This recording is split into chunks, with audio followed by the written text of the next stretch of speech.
Welcome, everyone. My name is Wendy Camisar, Instructor and Research Specialist at the Howard County Library System Central Branch. We're so happy to have you with us today for Eating to Prevent Colorectal Cancer, presented by our partners at the Howard County Health Department and Giant Food. This is the third session in our colorectal cancer prevention series. The fourth is the immunity boost of exercise and will be held on March 30th at noon. I will put the link to register for that in the chat box below. All of these sessions are being recorded and will be sent out to those who registered in a separate email, so don't worry in case you've missed any. If you have any questions during the session, please feel free to type them in the chat box below so we can get those answered for you. We are joined today by an incredible presenter, Melanie Burdick. Melanie is a registered dietitian, a licensed dietitian nutritionist, a certified diabetes care and education specialist, a certified specialist in obesity and weight management, and a certified personal trainer. She holds a Bachelor of Science in Dietetics from Eastern Michigan University and a Master of Science in Applied Nutrition from the University of New England. She believes in practical steps to improving health and wellness where no food is off limits. So great to have you with us, Melanie. And with that, I will turn it over to you.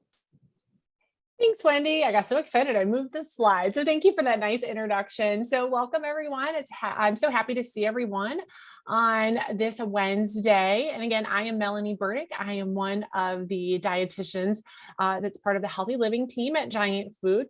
And I'll tell you a little bit more about what we do at the end of today's presentation. But today we're going to talk about steps that we can take to help lower our risk for colorectal cancer. So we'll talk about some eating tips and lifestyle tips. So on the menu for today, we will discuss some evidence-based lifestyle recommendations to help lower the risk of developing colon cancer and also other forms of cancer as well. And then I'll also point out some great tasting and disease-fighting foods that you can add to your cart, along with some tips for day-to-day eating. All right, so the World Cancer Research Fund has an international research program, and it's called the Continuous Update Process, the CUP. And what it does, it analyzes how diet, nutrition, and physical activity impact our level of cancer risk and survival. And so the CUP process is constantly refreshed with new research from across the globe. And so this provides us with up-to-date information on the most recent scientific evidence. And so this process is done in partnership with the American Institute for Cancer Research, which is an organization that funds research and develops programming for cancer prevention. And they have a wonderful website that I highly recommend visiting. It's aicr.org if you want to learn more about today's topic of colorectal cancer prevention or truly any other form of cancer. There's lots of wonderful information right at your fingertips on that website. Now, what I have highlighted on the screen is the most current research and evidence on lifestyle factors that can either increase or decrease our risk of chronic disease development. Now here specifically, I have the recommendations on colorectal cancer. And so you can see here that's highlighted strong evidence that decreasing risk that involves, physical activity, eating more whole grains, fruits and vegetables. And you can also see that there are some lifestyle factors they found in the research that can increase your risk.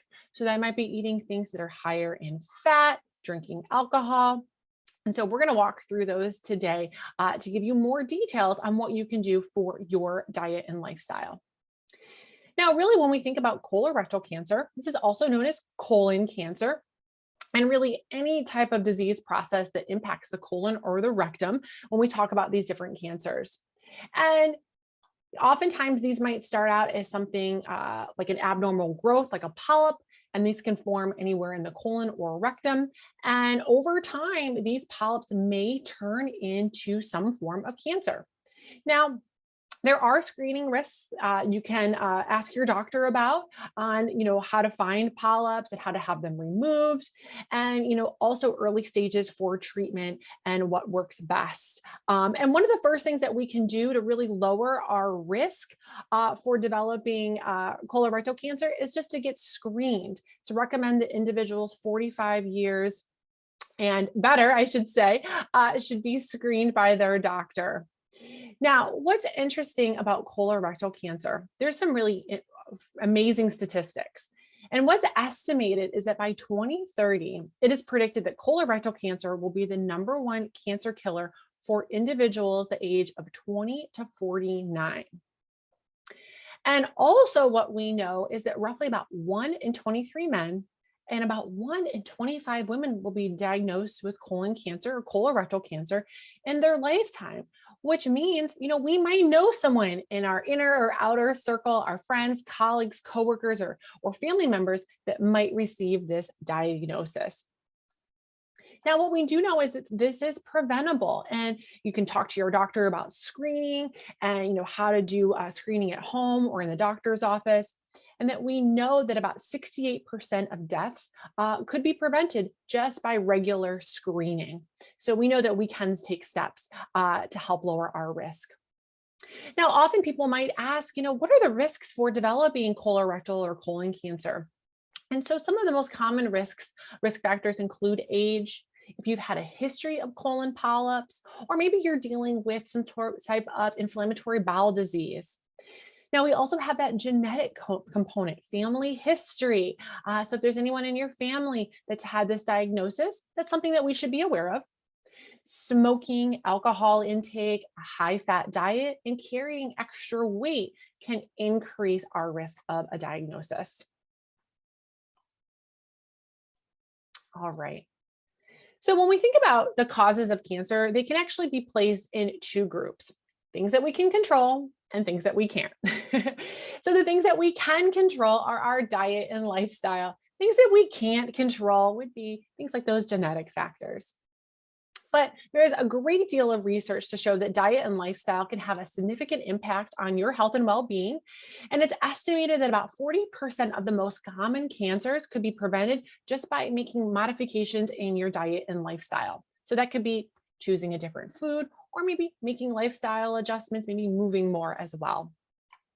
And so what we will talk about today, we are going to discuss some of the recommendations that the American Institute for Cancer Research has developed on the different steps that you can take to lower your risk of colorectal cancer, and also a variety of other forms of cancer as well.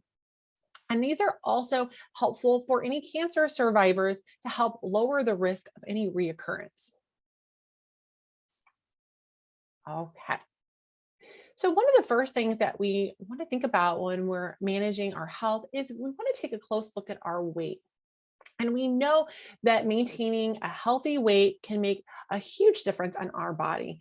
Now, carrying additional weight can put stress on your body and it can actually lead to a lot of different disease states, and that includes cancer. And so we also know from the research that as you gain excess body fat and weight, your risk for colorectal cancer actually increases. So people who are obese or have a BMI over 30 are at a slightly higher increase of developing colorectal cancer than someone that's at a normal weight. And that's about a 30% increase. Now, what we also know is that a higher BMI is associated with increased risk of both colon and rectal cancers in both men and women, but there seems to be a higher increase in men rather than women. And so what causes weight? What is the impact on weight and cancer risk? And so there's a couple of possibilities that might be causing this link. And so one thing that can happen is when we're carrying additional weight, we might have increased levels of insulin and insulin growth factor, which can actually help some cancers to develop. Also, when we are carrying additional weight, we have this chronic low level of inflammation in our body. And this is also linked with chronic disease risk and cancer risk. Now, also something when we're carrying additional weight, especially for women, if we have additional fat tissue, that can increase the amount of estrogen in our body, which actually can impact the risk of other cancers like breast and endometrial cancers. And so it's important that we take steps to manage our weight. So even if we lose 5 to 10% of our body weight in a 6-week time frame, this can make a huge difference in your chronic disease risk. So for the average person, that might be anywhere from 5 to 10 pounds. And just that slight change can make a huge difference on our health outcomes. All right. Now, it sounds like you're going to be talking more about physical activity next week. But one thing that's really important for our health is to stay active. And the more active we are, the more calories we're going to burn, the more muscle strength we're going to have. And it's also going to help improve our lung and heart function. And it's also good for your mind and body. Nothing beats taking a walk on a nice sunny day. You just feel so re-energized, and you have that boost of endorphins as well too. Now, the recommendations for physical activity are at least 150 minutes of moderate physical activity a week. Now you're probably thinking, okay, gosh, 150 minutes, that sounds like a lot.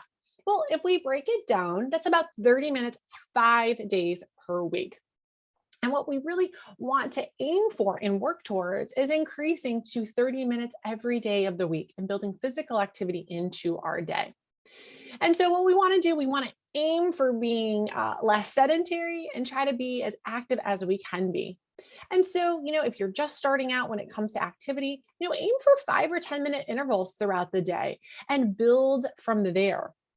If we take a short walk, maybe we take the dog for a walk, maybe we're planting flowers, or maybe we're doing some cleaning in our house. Those are great ways to get that activity in. And then we know that there's additional health benefits with more physical activity that we perform. So we can have additional weight loss if we put in more than 150 minutes. That's also going to help with that weight management as well. Now, physical activity, there's been lots of different studies that have linked it to several different, to lower risks of developing certain types of cancers. And colon cancer is one of those diseases as well. So being active not only will help with your weight, but also your chronic disease risk and cancer risk.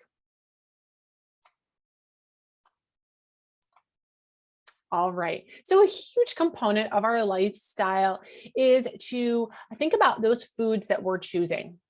Now, there's no single food that can really protect against cancer. It would be great if that were the option, but unfortunately, we need to eat a variety of different items, and we want to focus on nutrient-dense foods. So there's lots of research to show that a diet filled with a variety of fruits and vegetables, whole grains, beans, lentils, and low-fat proteins can help lower the risk of multiple forms of cancer. And eating these wonderful items, these are filled with lots of vitamins, minerals, and phytochemicals and antioxidants, which really can help protect the body from free radicals or any cells that might develop into some form of cancer. So those phytochemicals and antioxidants are sort of like those disease fighters. And we want to try to fill our plate as much as possible with lots of nutrient-dense foods.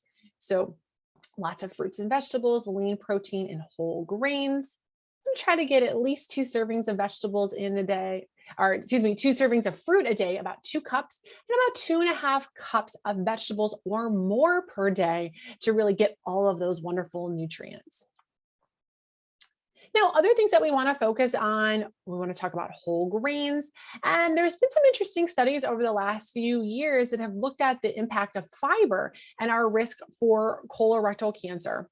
And so the research is still underway to know exactly if there is a correlation between fiber intake and our risk for developing colon cancer. But we know right now that increasing our whole grain intake can actually lower our risk of developing colorectal cancer. And so whole grains, again, are not processed. They're filled with wonderful phytonutrients and fiber and protein. So definitely another good component to have in our day. Plus, as we focus on these nutrient dense items, they're going to keep us fuller longer.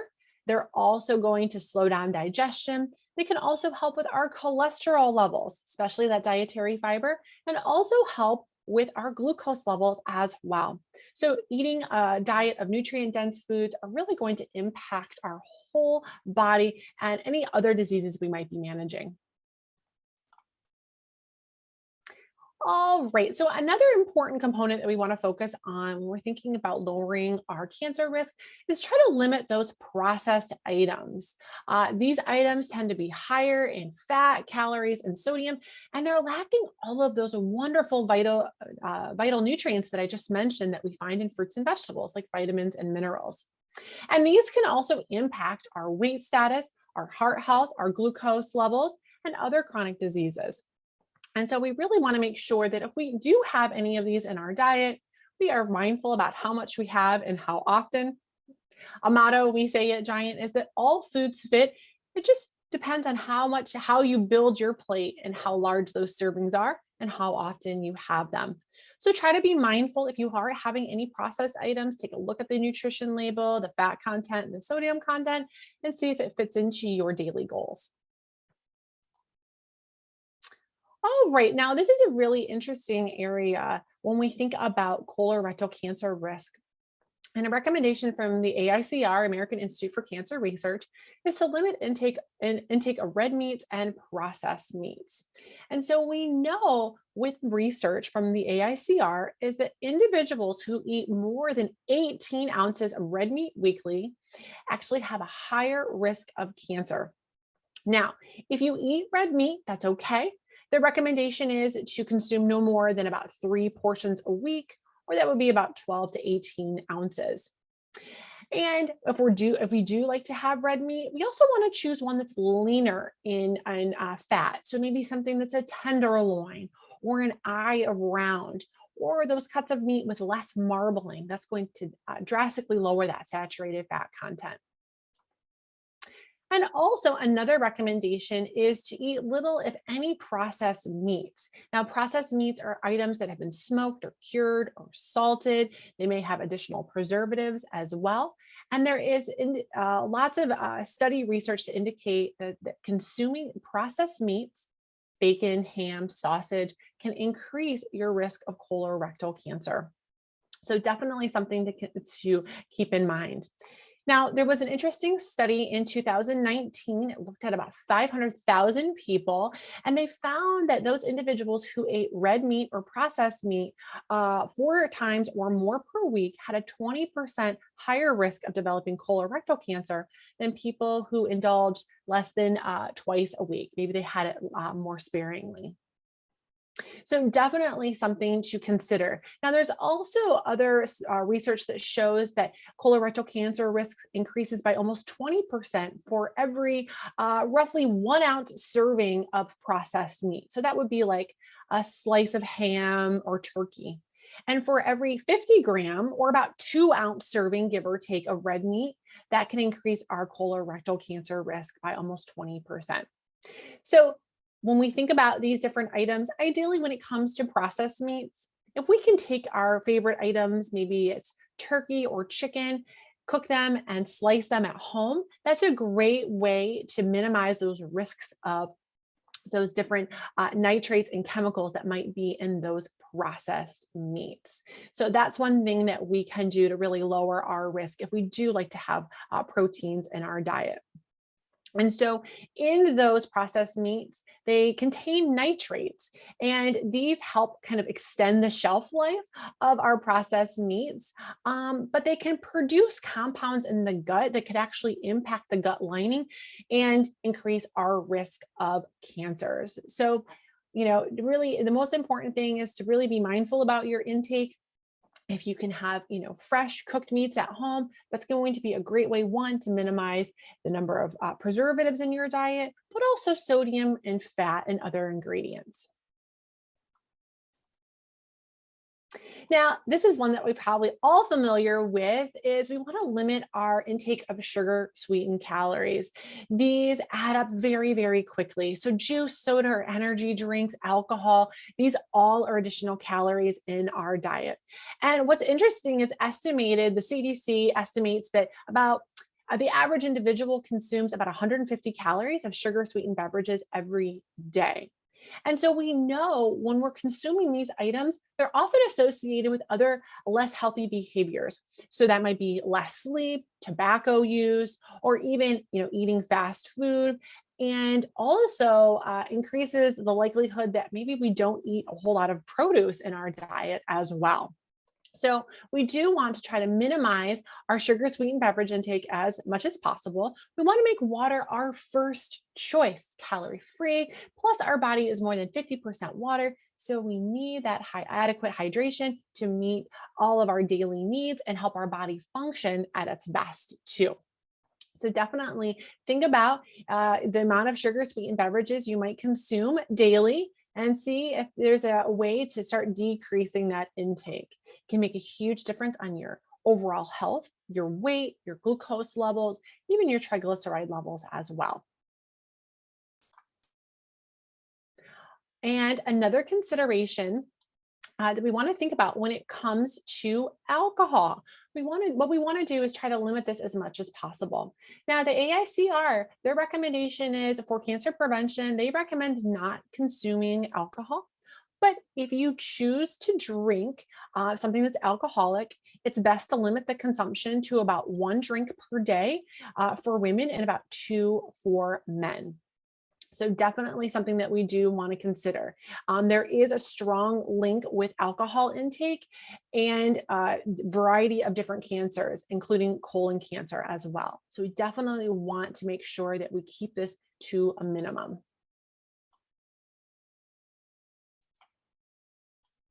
And another interesting area that can often have a lot of questions related to it includes dietary supplements. Now, the AICR recommends that people shouldn't rely on supplements to prevent cancer, but we should focus on those wonderful compounds, those vitamins and minerals and phytonutrients found in our everyday foods. And so this is a great way to want to fill your plate with all of those real minimally processed foods and try to get all of our benefits from our plate rather than a bottle. Now, it's important too, if you have concerns or special needs, maybe calcium or iron or vitamin D, that you talk with your doctor to find out which supplements are appropriate for you and what you need to meet your needs. But definitely, we want to be careful about any other supplements. There can be a lot of claims that aren't validated on the label. So we do want to be careful about taking any over-the-counter supplements before talking with our doctor. And again, it's really trying to get that well-balanced, healthy diet as that first step for prevention. Now, we have two helpful shopping tools at Giant that can make it easier to find those nutrient-dense items, those items that are less processed and more nutrient-dense. And so our program is called Guiding Stars. And so you can see here on the left-hand side of the screen, we have an easy nutritional rating program that makes it easier to find items that are more nutritionally dense, the items that we want to have for cancer prevention. So Guiding Stars, what it does, it actually looks at the nutrition facts label and it rates products based on fiber, protein, heart-healthy fats, ingredients. And what it does, it gives the products a 1, 2, or 3-star rating. More stars, the more nutritious that product is for you. And so when you're in the aisles at Giant, you'll see this logo on the shelf tag that's right below the price on the shelf. And so this is a great way to find things that are better for you. And really, it's a way to fill your cart with disease-fighting foods. The more nutritious, the more they're going to give back to your body. So this is a great tool to help find those better for you options in the store. You can also download the Guiding Stars app, and you can look up any product and learn about the rating. It's really, really helpful. Now, on the other hand, we have another program that's called How Good. And this actually looks at a different area. This looks at the impact of foods and manufacturers and how they impact the environment. So if this is another concern that you have, this is a great program that you can utilize. This has a similar rating like Guiding Stars. It has 1, 2, or 3 leaves. More leaves, the better it is for the environment and the planet.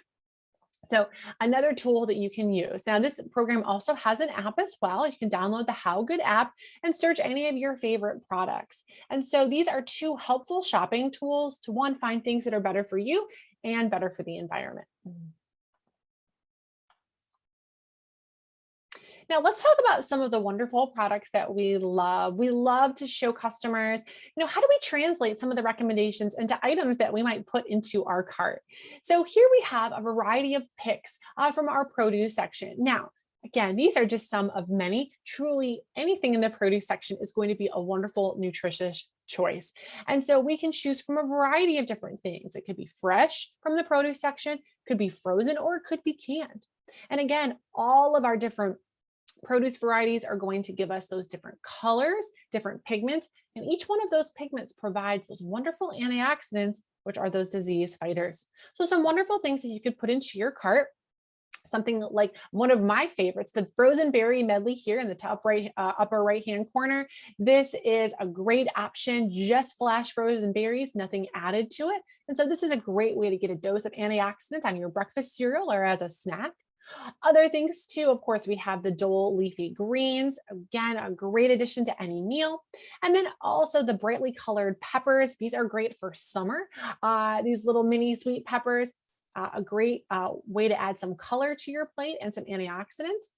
And then also something as simple as frozen vegetables or frozen rice vegetables. These are great additions to casseroles or soups or a side dish. And then also another big trend that we're seeing are microwavable bowls. So here we have the Nourish bowls that are prepped, chopped, ready to go. Just pop in the microwave and add a sauce, and you've got an easy veggie-filled meal or a side dish.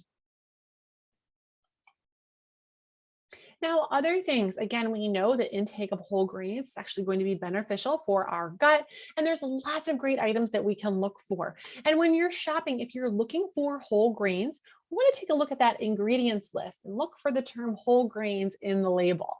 We want to try to have it at the top or the first in the ingredient list if we can. Now, what we can also do to find out if a product contains whole grains, we can take a look at the nutrition facts label. If it has 3 grams of fiber or more, that's a good indication that that product has whole grains or is 100% whole grain. Now, there's lots of good items in the store. Here are just a few of our favorites. Things like the Dave's Killer Bread, which is wonderful. It's made from whole grains, but also has hearty nuts and seeds. So you get a little extra dose of those heart healthy fats. Our microwavable brown rice, so you don't have to watch the pot boil. You can pop these into the microwave and they're ready in just a minute or two.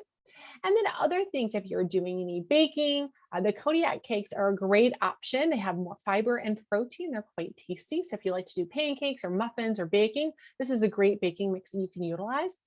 Or other things like crackers. Here we have Mary's Gone crackers up in the right-hand corner, which is made from brown rice, quinoa, and flax seeds. So it's a nice little twist on, your typical cracker, and it's something fun to try if you're looking for a new product. Now, also lots of lean protein options that you can choose from. So there's many things that are plant and animal based. So you have your pick. So plant-based proteins are a great option. So one is the shelled edamame in the upper right or upper left-hand corner, excuse me. This is a great option. If you're looking for other plant-based proteins, beans, lentils, or tofu are wonderful additions to meals, and proteins can help keep us full in between meals. We also have up here the Crunchters, which are sprouted mung bean snacks. So these are great. They add a little bit of crunch. You could use these on a salad or maybe on some cottage cheese. They're a great way to add fiber and protein to any of your meals and snacks. And then other great options that we can look for. We want to minimize our intake of saturated fats from our proteins. So things like cottage cheese or Greek yogurt, or even hard-boiled eggs. They're already prepped and ready to go by Eggland's. Or we can get those heart-healthy fats in our different fish varieties. So pink salmon or tuna fish, these are great options that we could choose fresh, frozen, or canned.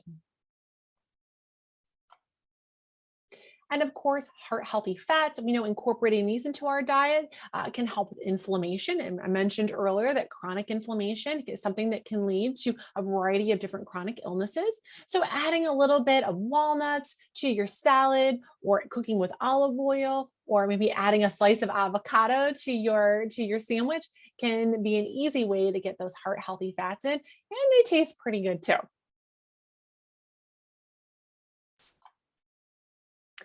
And so really what we want to think about when it comes to our diet and disease prevention, when we're putting it all together, what we can do is we can use the USDA MyPlate as a nice reminder and a guide for building better for you balanced meals that can help with chronic disease risk. And so we want to remember when we're building our meals, we want to think about all that wonderful produce. So we want to aim for half plate fruits and vegetables. More of these, the better. We're going to get more antioxidants, phytonutrients, and antioxidants. And of course, they're lower in calories as well. And so that's good if we're managing our weight. And then also we want to make sure with our meals that we're filling up on whole grains. So we want to make quarter of our plate some type of whole grain. So whole wheat pasta, brown rice, wild rice, quinoa. These are going to be nutrient dense and keep you fuller longer. And then lastly, our different types of proteins, like I mentioned on the previous slide, plant and animal-based proteins. Also, dairy products are a wonderful source of protein. And again, choosing those lower fat options are going to make a big difference for our heart health and again, our cancer risk as well. And really, when we think about our health and wellness, one of the best things that we can do is prepare meals at home. When we're cooking at home, we have the ability to manage the ingredients, make substitutions, and make it our own. And more than likely, these meals are going to be lower in calories, fat, and sodium than compared to dining out. So if you're looking for some cooking inspiration, you can always check out our Giant Savory magazine. Here we have, and I think this is just a beautiful cover. This is our next edition that'll be in stores soon. For inspirations for spring, you can check it out online right now at giantfood.com. Lots of great inspiration for nutrient-dense meals. But there's also other great options as well. So if you're looking for cooking websites or meal planning apps, lots of great things right at your fingertips. If you have a cell phone or a tablet, you're good to go. There's lots of wonderful recipes that are filled with vitamins and minerals from plants. And again, a great way to have a great tasting meal that's better for you. Now, as we wrap up, there's some things that we can do to really help with our chronic disease risk. And so feel free to visit the AICR website, aicr.org, and they have a great little quiz. They have their cancer health check questionnaire. And so you can fill that out and learn about your risk of chronic disease. It's a great little check-in. It's available on their website. And they also have a wonderful challenge. They have the Healthy 10 Challenge.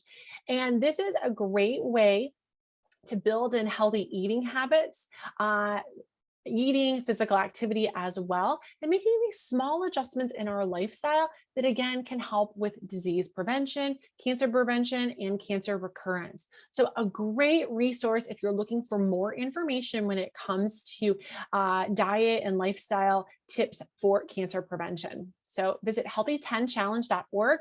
Again, a great resource. And as we finish up today, just a little bit more about what we do at Giant. So we have a wonderful team of 10 dietitians on our healthy living team, and we have a variety of free services. So if you have more questions about lowering your risk of colon cancer or other diseases, you can always reach out to us.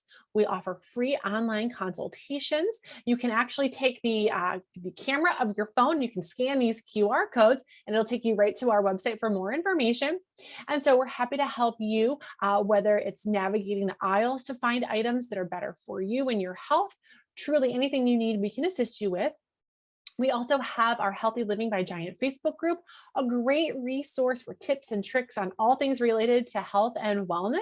And it's a great way to meet our team members. And then lastly, we have our Healthy Living by Giant podcast, another great source of information. You can listen on the go on your smartphone podcast app, or you can listen on our website at giantfood.com. We have wonderful programs. We just celebrated our 100th episode last month. So everything from chronic disease management, heart health, diabetes, to focusing on new products that are in store that are better for you.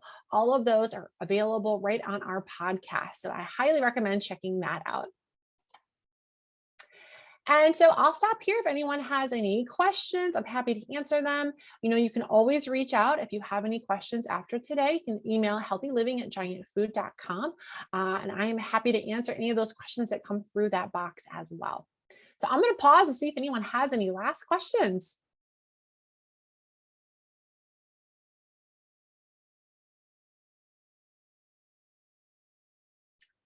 All right, no questions. Going once, going twice. All right, Wendy, I'm going to turn it back over to you. It looks like we don't have any questions at the moment.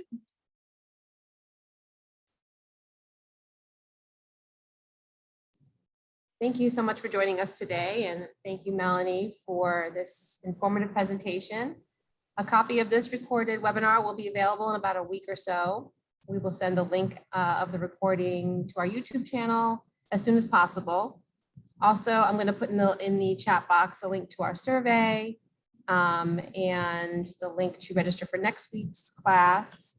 And we really appreciate your feedback. It helps us plan for future classes and events. So we'd love to hear from you. And still have time for questions if anyone has thought of anything.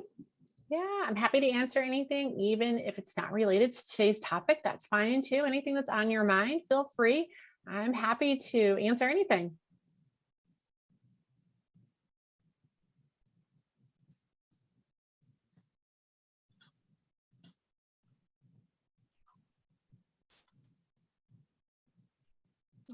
There we go.